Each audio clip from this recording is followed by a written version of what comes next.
मैं हमारे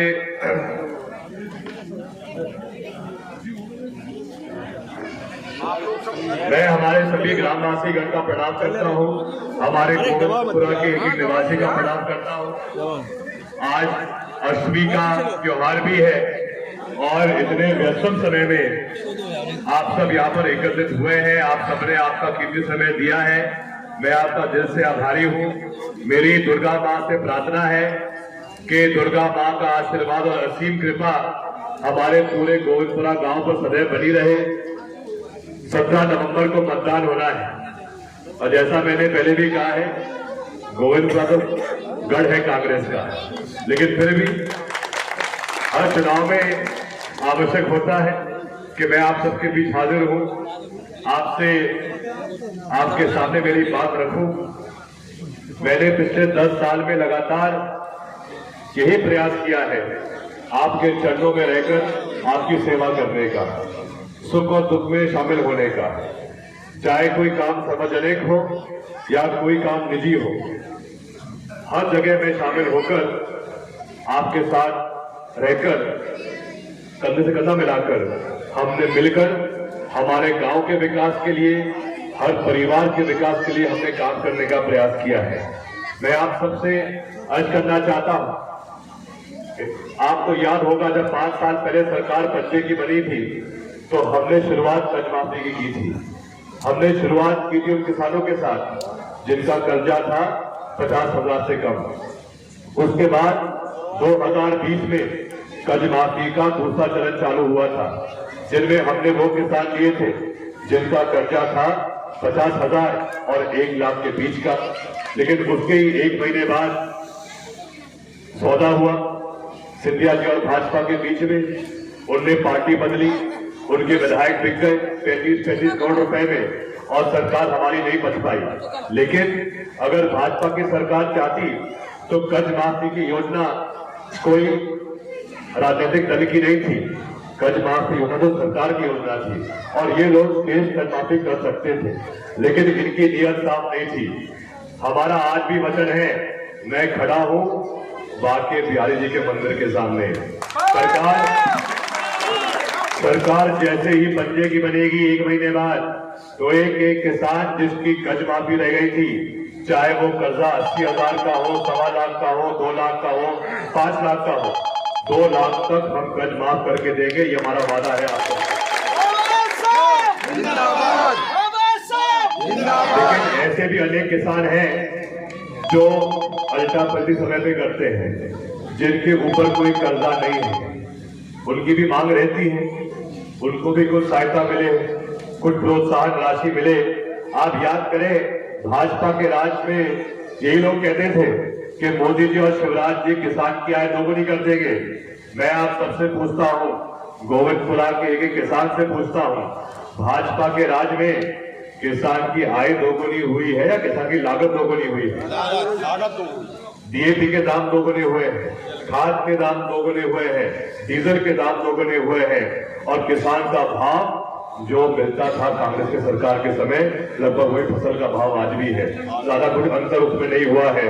और इसीलिए क्योंकि आज किसान ये पूछ रहा है भाजपा से कि ऐसा क्या कारण है जब किसान के पास गेहूं की फसल नहीं होती है तो गेहूं के दाम पहुंच जाते हैं 3,000, 3,500, लेकिन जैसे किसान के पास गेहूं की फसल आ जाती है और किसान मंडी पहुंचता है, मंडी पहुंचने तक वही गेहूं के दाम 3,000-3,200 से 1,900 पहुंच जाते हैं।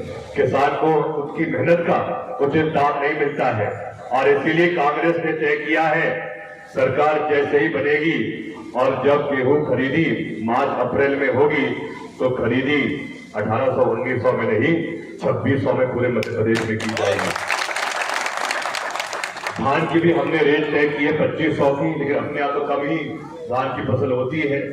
शुरुआत हम करेंगे 2 फसलों के साथ में, लेकिन धीरे धीरे चाहे सोयाबीन की फसल हो, चाहे फसल मक्का की हो, उड़द की हो, इन सबको भी हम इस योजना के अंदर लाएंगे ताकि जो किसान मध्य प्रदेश का है उसको अपनी मेहनत का सही फल मिले। ये हमारा प्रयास रहेगा। अब हम आ जाए लाडली बहना पर।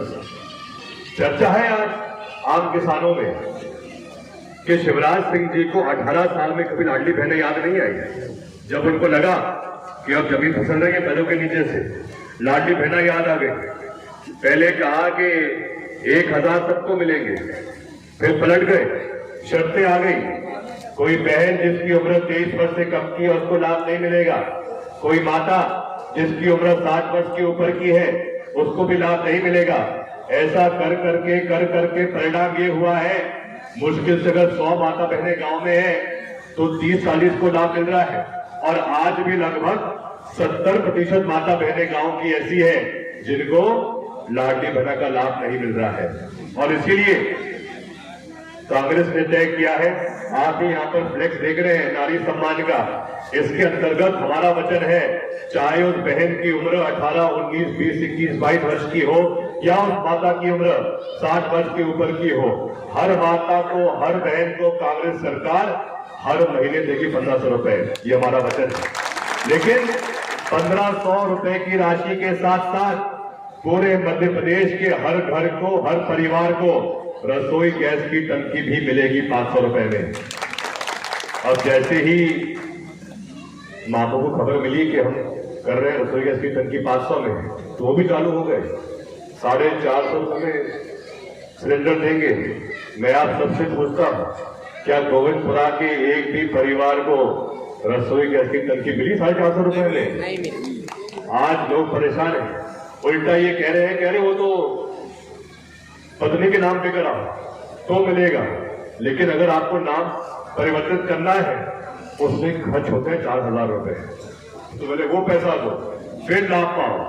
हमारे में ऐसी कोई शर्त नहीं रहेगी। हमारा तो सीधा है, चाहे गैस कनेक्शन पुरुष के नाम पे हो, महिला के नाम पे हो, सबको इसका लाभ मिलेगा और प्रति महीने लाभ मिलेगा। ये तो तुरंत जागते हैं चुनाव के 3 महीने पहले। लेकिन आपको याद होगा जब सरकार कांग्रेस की थी तो तत्काल कमलनाथ जी ने पेंशन 2 गुना की थी, 300 से 600 की थी। और इस बार उन्होंने कहा है सभी की पेंशन, जो हमारे पुरुष भी है, आपकी पेंशन भी 1200 रुपए की जाएगी तत्काल प्रभाव से। हमने तत्काल प्रभाव से शुरुआत ऋणमाफी की थी। हमने तत्काल प्रभाव से घरों के बिजली के बिल इंदिरा गृह ज्योति योजना के माध्यम से 100 रुपए 100 यूनिट दिए थे। और इस बार जिसका उल्लेख इस पोस्टर पे है, प्रथम 100 यूनिट हर घर को, हर परिवार को मुफ्त में दिए जाएंगे और 200 यूनिट पर भी आपको आधा ही बिजली का बिल मिलेगा। और इसके साथ साथ सिंचाई के बिजली के बिल भी 5 हॉर्स पावर के कनेक्शन तक पूर्ण रूप से माफ किए जाएंगे। आपको 5 हॉर्स पावर का अगर आपके पास कनेक्शन है तो आपको 1 रुपए भी नहीं देना पड़ेगा। 10 हॉर्स पावर तक का बिल भी आधा दिया जाएगा। ये सब ऐसी योजना है जिसके कारण और जिसके द्वारा हर किसान को कहीं ना कहीं भाजपा की महंगाई से राहत मिलेगी। इसके अलावा मैं आप सबसे अर्ज करना चाहता हूं, बातें तो अनेक हैं लेकिन आज हमें बात करनी है युवाओं के बारे में। रामी जी, हमारा गोविंदपुरा बहुत जागरूक गांव है, शिक्षित गांव है। यहाँ अनेक ऐसे युवा हैं जो इंजीनियर भी हैं, BA BSc पास है, अनेक यहाँ सरकारी कर्मचारी भी हैं, अनेक हमारे यहाँ पर ऐसे युवा हैं जो इंदौर में नौकरी कर रहे हैं, व्यापार कर रहे हैं, दिल्ली में बिजनेस कर रहे हैं, अच्छा खासा उनकी आमदनी भी है। और अगर आज सबसे बड़ा सपना युवा का होता है तो ये होता है कि उनको अच्छी स्थायी नौकरी मिले, सरकारी पद मिले। और आप याद करें, जो भी सरकारी पद आज दिन तक गांव में मिले हैं, चाहे शिक्षा कर्मी हो, चाहे पंचायत सचिव हो, चाहे रोजगार सहायक हो, आंगनबाड़ी कार्यकर्ता हो, आशा कार्यकर्ता हो, ये सब सरकारी पद किसकी देन है? पंजे की देन है। आज दिन तक भाजपा सरकार ने हमारे गांव के क्षेत्र में, पंचायत के क्षेत्र में एक भी सरकारी नौकरी नहीं दी है। आज युवा भटक रहा है। अभी कुछ महीने पहले ही पटवारी भर्ती परीक्षा हुई थी, लाखों युवाओं ने परीक्षा दी थी इस उम्मीद के साथ कि जो बेटा जो बेटी अच्छी पढ़ाई करेंगे, अच्छा पेपर देंगे और योग्यता के आधार पर जो पास होंगे वही पटवारी बनेगा। लेकिन ऐसा नहीं हुआ।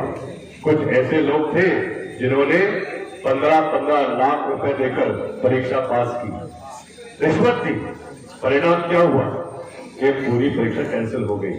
उसका परिणाम ये हुआ कि आज दिन तक एक भी शिक्षक बेटा, शिक्षक बेटी जिसने पेपर भी सही दिया था, उनको भी आज दिन तक न्याय नहीं मिल पाया है, सरकारी नौकरी नहीं मिल पाई है, पटवारी का एक भी पद ये लोग बढ़ा नहीं पाए हैं।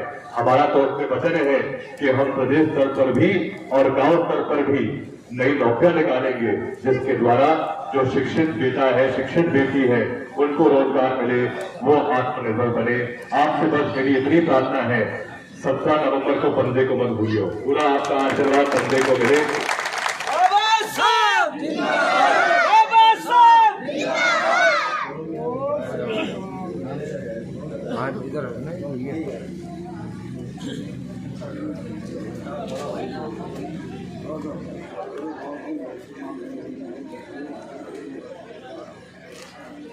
हमारे